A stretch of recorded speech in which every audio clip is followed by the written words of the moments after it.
Jumpa lagi Scan bersama Bung Firdaus Ilya. Iya, berjumpa lagi kita, Bung Meldi Ren, Pak. Kecenderungan militerisme di kabinet Prabowo, presidensial Prabowo Bung Firdaus ya, itu membuat kita mengkritik ini pola-pola kembalinya kekuasaan ke militer gitu ya. Banyak purnawirawan-purnawirawan dan juga militer aktif yang mendapat posisi-posisi di sekitar istana atau di kabinet. Ini menandakan bahwa Prabowo percaya dengan kolega-kolega militer gitu ya, dengan manajemen militer, organisasi militer daripada kecenderungan masyarakat sipil ya. Nah, budaya masyarakat sipil tentunya dia ikut dalam sebuah organisasi yang disebut dengan pemerintahan. Tentunya ada budaya diskusi, Bung Firdaus, dan dalam diskusi tentunya ada yang mendukung, ada yang menolak, ada sebuah critical thinking di situ. Nah, dalam sebuah militerisme ini tidak terjadi. Nah, ini sebenarnya akan mengamputasi kekritisan dari teman-teman sipil yang ada di dalam pemerintahan dan ya di luar pemerintahan tentu tidak tetap mengkritik gitu ya. Tapi dengan gaya militer ini saya kira ini ada sebuah simptom, gejala-gejala yang harus kita dari awal kita ingatin, Bung Firdaus. Iya, Bung Meldi. Di tengah euforia terhadap pemerintahan Prabowo Gibran di dalam 100 hari atau 3 bulannya, begitu ya, banyak publik berharap banyak untuk pemerintahan Prabowo. Ternyata juga ada beberapa catatan yang menurut kita patut menjadi perhatian atau concern publik begitu. Tidak hanya dalam konteks pemerintahan 5 tahun, tapi juga Indonesia ke depan. Salah satu yang mengemuka adalah apakah di dalam era pemerintahan Prabowo begitu banyak sekali dominasi para pejabat publik yang berasal dari militer dan polisi, gitu ya, ABRI, gitu ya, tentara dan polisi di sana, baik itu di kementerian lembaga ataupun badan-badan atau lembaga tinggi yang lainnya, gitu. Ternyata semakin banyak pos-pos yang diisi oleh baik itu militer aktif atau polisi aktif ataupun juga purnawirawan di sana, gitu. Dan menjadi pertanyaan kita misalnya, apakah memang untuk pos-pos ini juga harus diisi oleh mantan tentara, mantan polisi atau mantan apa namanya polisi atau tentara aktif di sana? Apakah tidak ada pejabat sipil yang punya kompetensi di sana sehingga harus didatangkan dari pejabat-pejabat aktif yang masih menjadi perwira tinggi begitu ya, mengisi pos-pos tersebut gitu. Kemudian yang kedua kalau kita lihat bagaimana nanti letak posisi masyarakat sipil dalam pemerintahan tanda kutip, apakah idiom gitu ya semangat apa namanya mayoritas apa dominasi sipil terhadap militer itu masih terjadi. Artinya apa? Kepentingan sipil lah dari 108 lebih dari 200 juta rakyat Indonesia itu yang bisa mengatur kekuatan pertahanan dan keamanan Indonesia.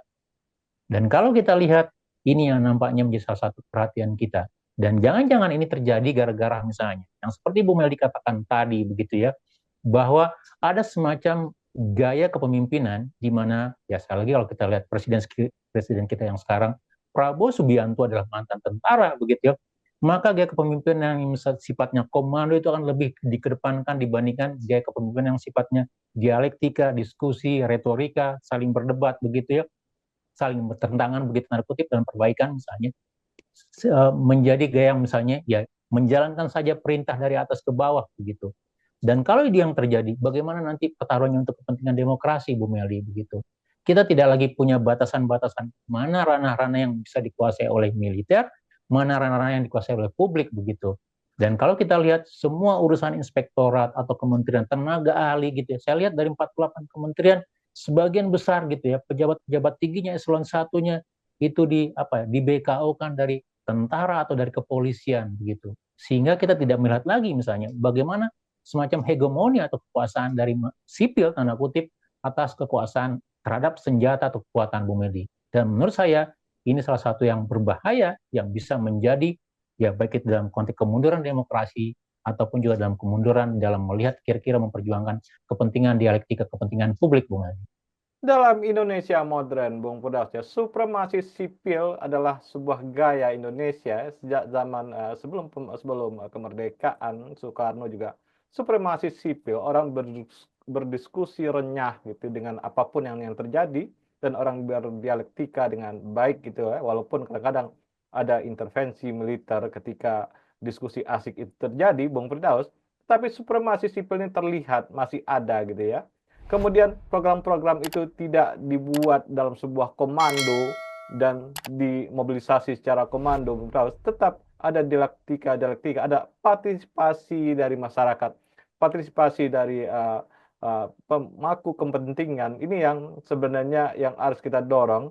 Sebenarnya semakin banyak orang yang terlibat dalam sebuah program ya di pemerintahan tentunya dia akan menemukan sebuah kesimpulan-kesimpulan menarik atau sebuah terobosan-terobosan yang mungkin lebih tajam kalau dia dibiarkan seperti komando ya dalam sebuah militer.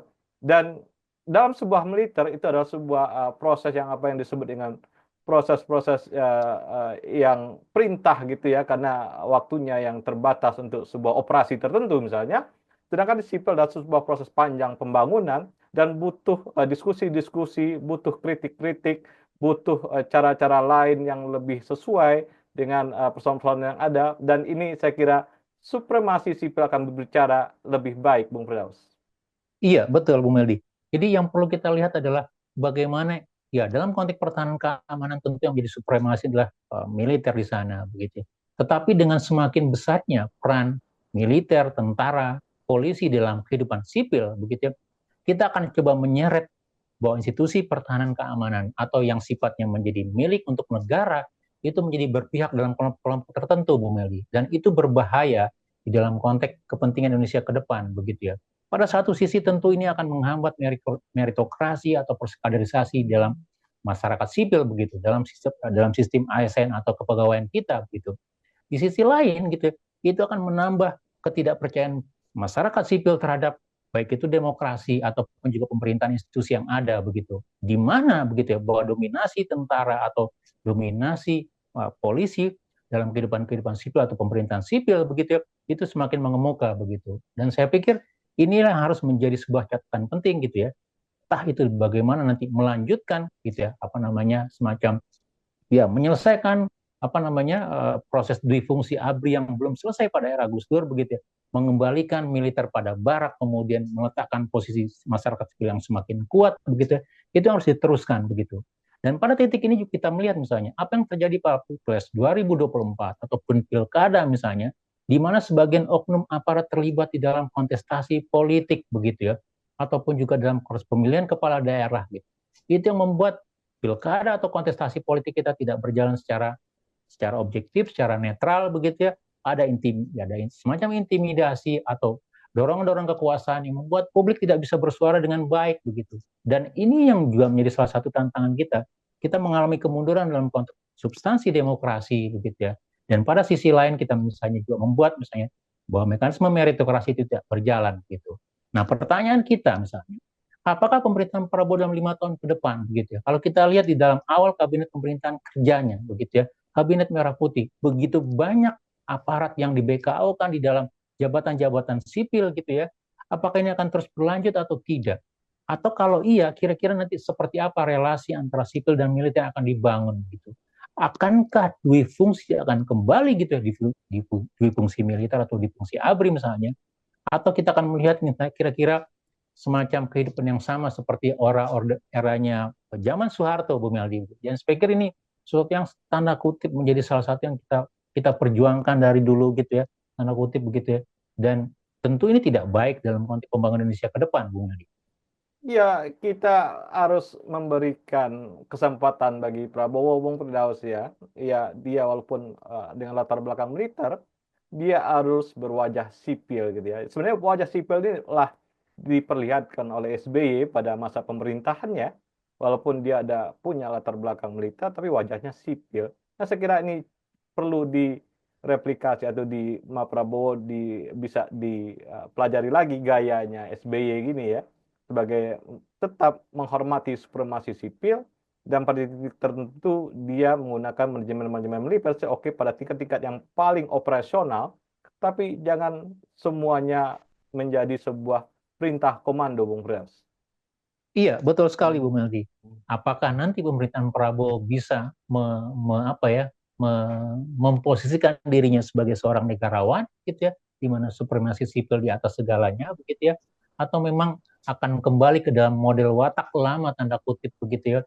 Dan itu yang menjadi salah satu ciri pembeda kalau kita lihat apa namanya pemerintahan sipil atau pemerintahan yang berbasis militer, Bu Meldi. Dan kita harap misalnya ya, pemerintahan Prabowo memberikan peluang yang semakin luas kepada masyarakat sipil tidak aleri terhadap kritik begitu ya, karena itulah demokrasi begitu. Kemudian memberikan kesempatan orang untuk berbeda, kemudian memberikan kesempatan berkembangnya apa namanya iklim yang sehat di dalam masyarakat sipil atau dalam demokrasi begitu ya, dengan memberikan ruang yang seluas-luasnya, mengembalikan gitu, tidak coba menarik gitu ya, tentara atau polisi dalam politik-politik praktis atau kehidupan ruang sipil, Bung Medi. Jadi sekali lagi ini mudah-mudahan menjadi catatan kita gitu, dan didengar oleh pemerintahan begitu ya. Dan pemerintahan Prabowo juga tidak takut kalau mendapatkan kritik dari publik dalam konteks untuk perbaikan bersama, Bung Meldi. Terima kasih Bung Firdaus. Iya, sama-sama Bung Meldi, tetap semangat. Salam Indonesia bersih. Salam Indonesia bersih.